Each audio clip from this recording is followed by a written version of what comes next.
အားလုံးပဲမင်္ဂလာပါရှင်။ဘတ်စင်တင်ဆက်ပေးနေကြ origami season လေးမှာပြန်လည်ကြိုဆိုလိုက်ပါတယ်။ဒီနေ့မှာတော့ဒီခေတ်ပညာ KG စာအုပ်ပေါ့နော် KG ပုံစံစာအုပ်လေးတွေက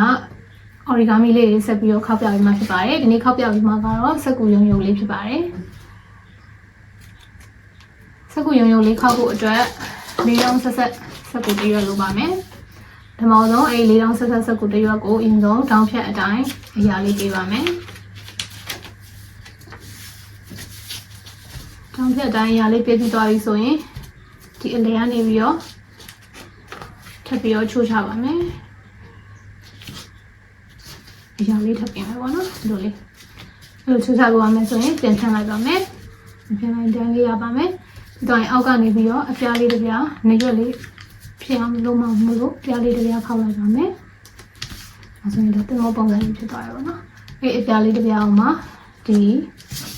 လိုလေးလှန်လိုက်ပါမယ်ပြီးသွားရင်ဒီအလဲကနေပြီးတော့ခလူလေးတစ်ချက်ချိုးပါမယ်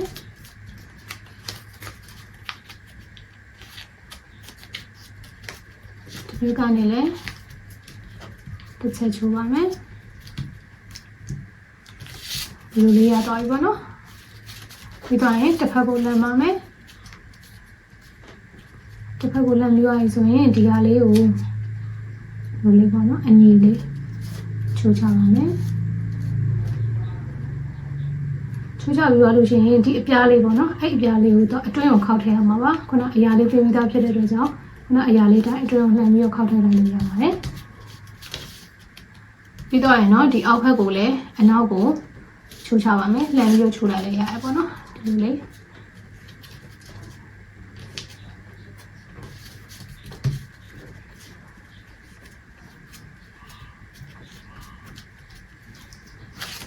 ဒီပြန်လာရင်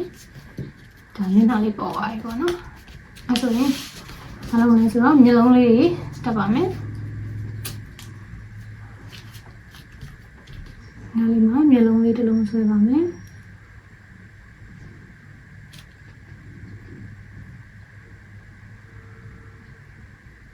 ပြန်နှာခေါင်းလေးဆွဲပါမယ်နှာခေါင်းလေးကိုဘေးလေးကလေးဆွဲလိုက်ပါမယ်ပြန်ရုံရဲ့နှာခမ်းလေးပုံစံလေးဆွဲမယ်။